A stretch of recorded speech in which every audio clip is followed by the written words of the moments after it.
Hello and welcome back to another episode of Music Nuggets. Today's nugget is a continuation of the 101 uses for a minor 7th arpeggio.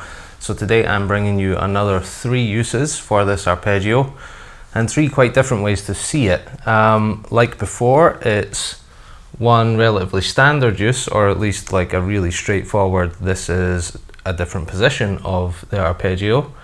Then there is one really simple but very useful trick for playing this arpeggio over dominant blues. So even though it's a minor 7th arpeggio, if you shift it one position, it suddenly becomes a really useful tool for major material.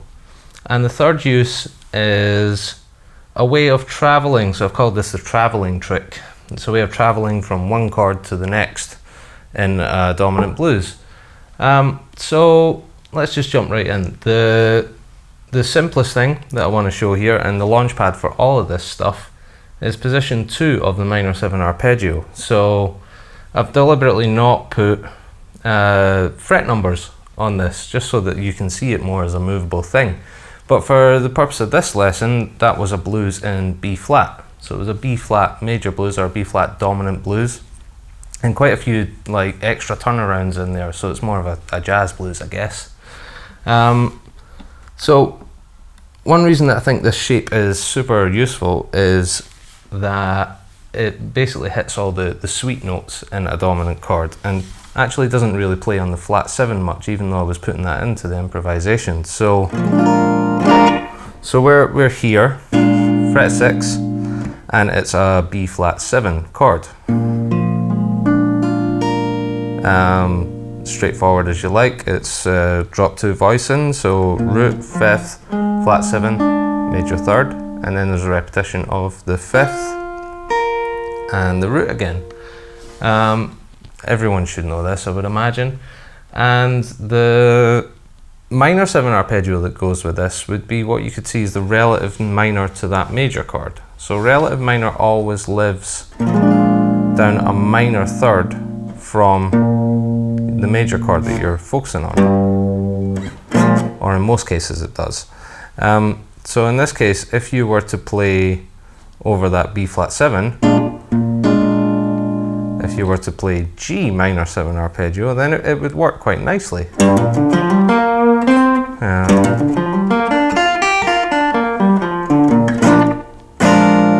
You can hear that it's really balanced and sweet sounding, but it's absolutely working. So go back and check out the first lesson, the first episode of 101 uses, if you don't know that already. But yeah, minor 7 arpeggio, just to recap: root, minor 3rd, 5th, flat 7, and root again. Root, minor 3rd, 5th, flat 7, and root.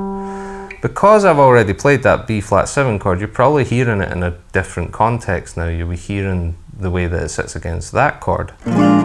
So let's talk about that. The way that it sits against that chord. If we take that position and we shift up, remember I said that this is basically a minor pentatonic scale without a 4th. So the next position of that, if we're thinking about pentatonic, would be here.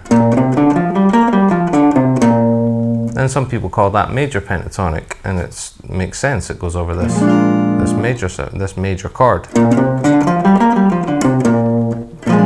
And that would work over a dominant chord or a major 7 chord, because it omits the 7th. If you look at it from this being the root perspective now, then you've got root, that's the 2nd, major 3rd, 5th, 6th, and root again. So there's no 7th in it. So it would work over a dominant chord or a major 7 chord.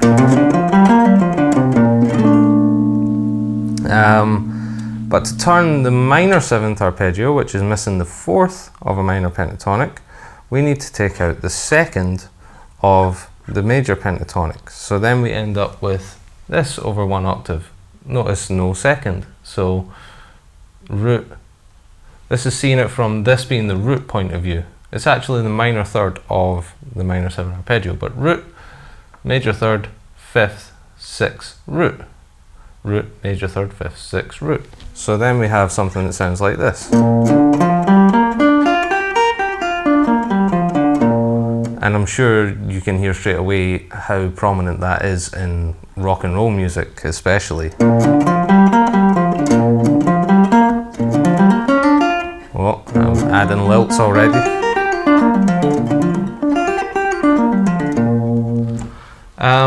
So yeah, that works great over that chord. But it's a little just bright and dull, bright and boring, I guess you could say.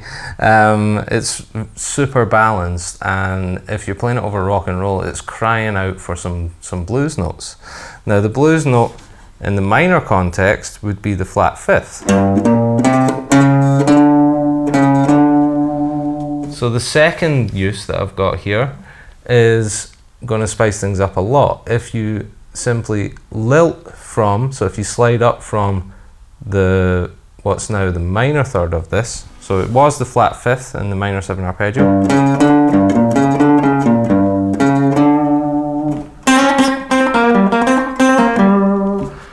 That's now the minor third of the blues thing, and that's obviously a common thing,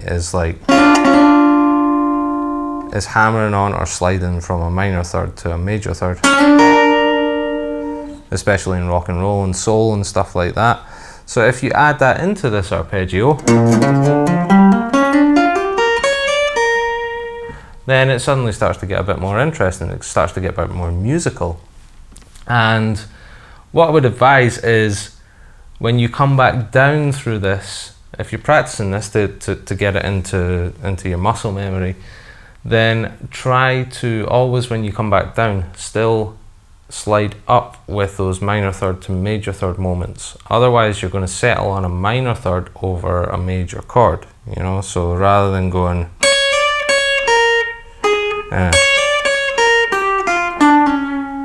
you know, that's going to sound a bit rough over a dominant chord, because you're going to end up with this vibe, which can be cool, but it's not what we want at this particular time. So I would practice it like this.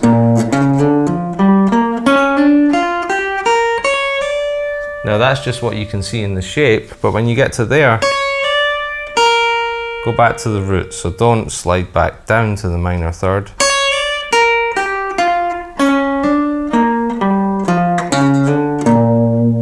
So that you're always really emphasizing that blues lilt.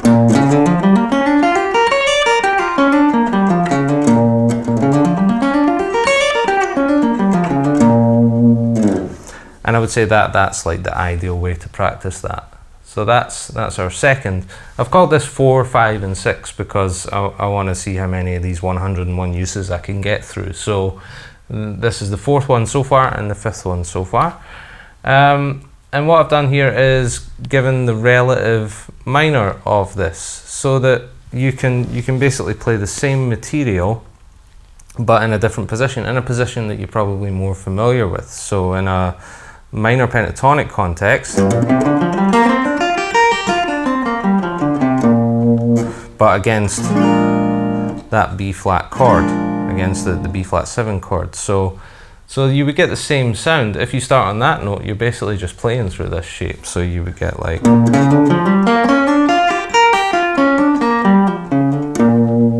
but you've got that note on the bottom so that you've got a reference to your minor pentatonic stuff that you know already. This seems a bit odd, but it makes perfect sense in terms of articulation, you know. So rather than trying to go,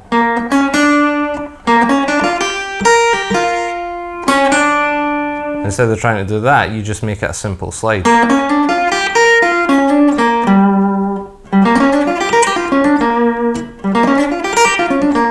And you can get, as you can see, pretty fluid licks out of that once you've got your head and your hands around it.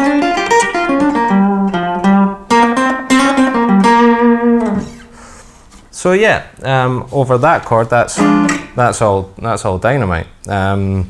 I'll play the loop a little bit and just let you hear.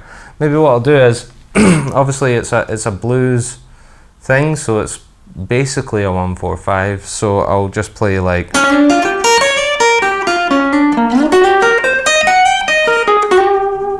So sliding to the same position of E flat dominant, so it's going.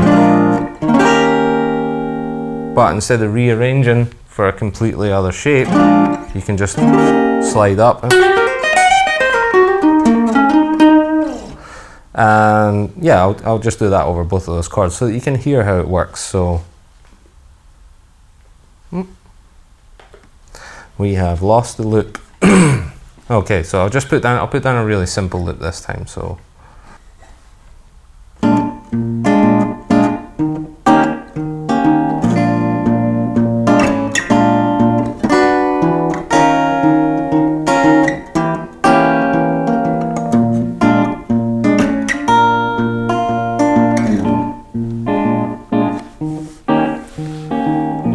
okay, so over all of that, you would play this on 6th fret, then 11th fret for E flat 7, then back to 6th fret.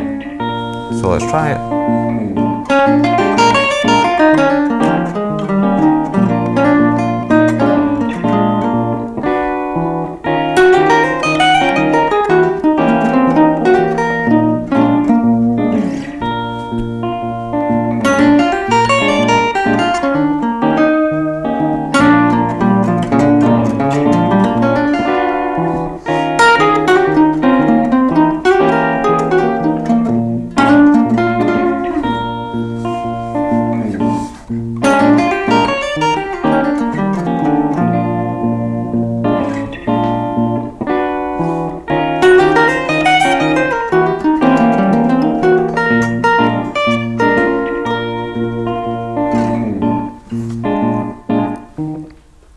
So you can hear how that's really just hitting all the sweet notes. And I'm deliberately just playing it up and down on this so that it's as obvious as possible how it works. You can hear that I'm not resolving very well, and it's because I'm thinking too much about this shape and not how I've like soaked this shape up and built licks out of it, and also just thinking about landing on the chord tone of the next chord. There's also a couple of little traveling chords in there too. Which is going to bring me to this, but let's quickly look at this, because this will give you exactly the same effect if you play it from the relative minor of both chords. So the relative minor being of B flat, the G, and the relative minor of the E flat, the C. So you can probably hear, in fact, no. Yeah, C.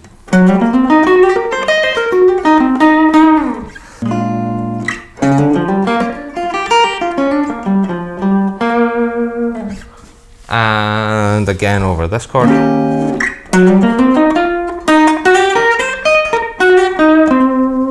You can really hear that does the trick in terms of hitting all the good balance notes. You're going to want to mix that with flat 7s and stuff like that, just for like extra raunchiness and like a difference in your phrasing. Sometimes you're going to want to move stepwise. If you just use that over and over again, it's going to feel pretty boring. I was really thinking on these terms when I played what I played at the start, at the start of the video, but not consciously trying to use it every second that I've got. And a similar thing with this, I used this next trick a couple of times in the improvisation at the beginning. And I think this is one of the things that really makes a solo sound interesting, and it's how you travel between chords, how you create tension and release actually in the moments where you're moving from one chord to the next, not just like on a turnaround, but when you have an opportunity to be outside before you come back in again.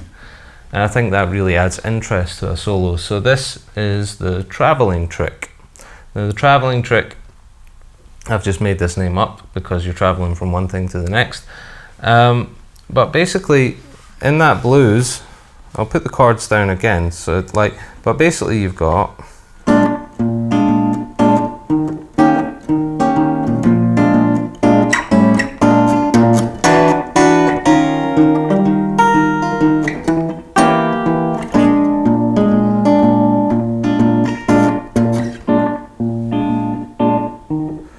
Okay, so there's a chord in there.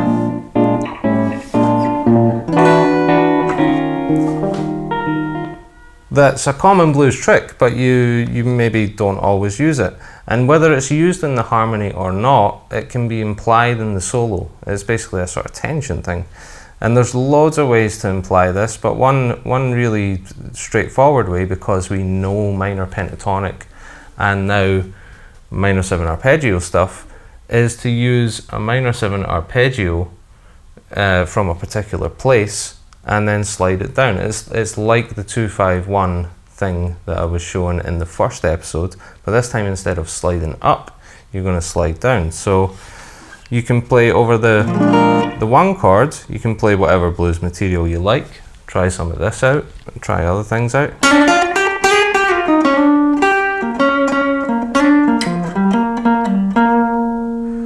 And then when it hits that chord really momentarily,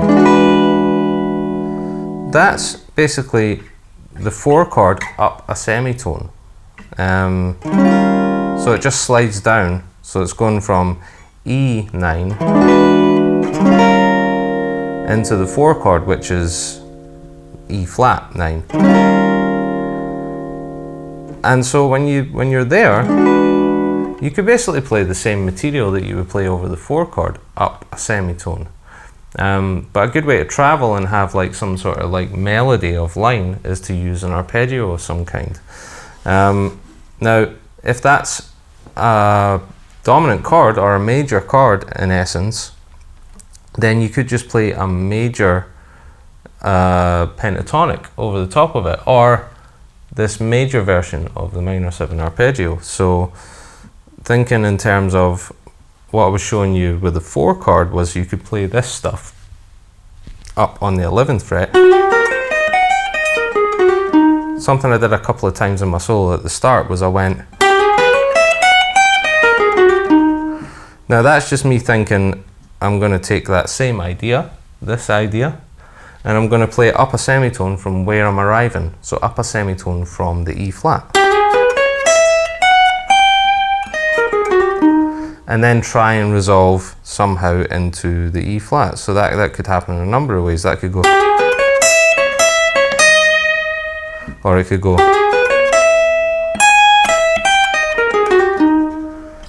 you know, so it's just a case of trying to figure out all the crossover points where that happens. Another interesting way to see it is to play that minor 7 arpeggio, so the one that we learned in the first lesson, from the minor third of the 1 chord, because here's the 4 chord. Now that's the dominant or the major, so the relative minor of that would be a C, like we discussed with this stuff. Would be a C minor 7 arpeggio with the blues lilts, if you like. So, or you could just play it straightforward like that. So when it's moving from that chord, you could play that from C sharp. So, and I deliberately did that in a couple of those little turnarounds in the solo at the beginning, so that it was kind of obvious. If not, then I'll put it on the loop just now. So basically, like, you play over that material, so you can play all of this stuff from 6th fret, and then over the fleeting 4 chord, you could play up here, but I'm going to stay down here just because it's easier to keep it all together. And then when it goes back to the 1 chord, play some more of that, and then when it hits that, play C sharp minor 7 arpeggio, and then it's going to resolve to that chord. So then move this down a semitone. So play from the minor third of the 1 chord, which is the C sharp, or the D flat's probably a better way to see it, and slide it down a semitone. So I'll try and make this as obvious as possible. Problem is it happens really quickly, but it's really great if you nail it. It sounds sophisticated and outside and cool. So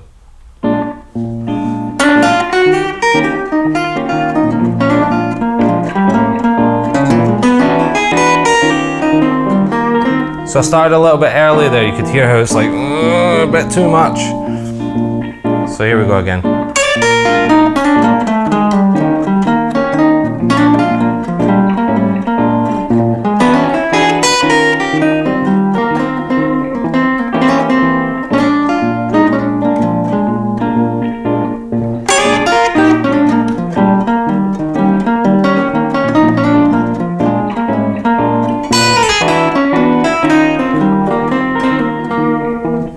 So you can hear that. I'm putting chromaticisms into it, but it's basically the arpeggio, just with the notes shifted around a little bit. You know, different intervals of the arpeggio.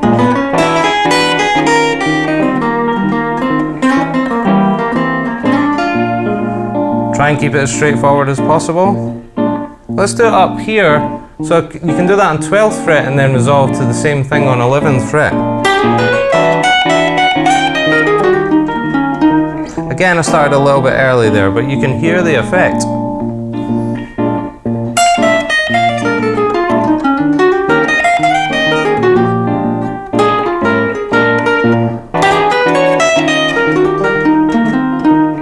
So that was a bit more in the pocket.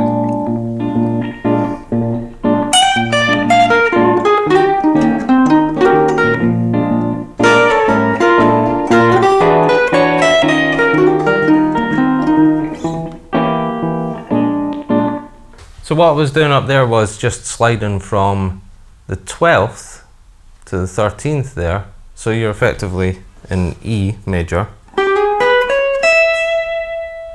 And then you could play the exact same thing to come back down into the E flat.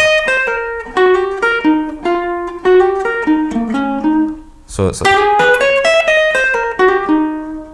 so I'll show you what I mean with that, just to make it really obvious. 1, 2, 3.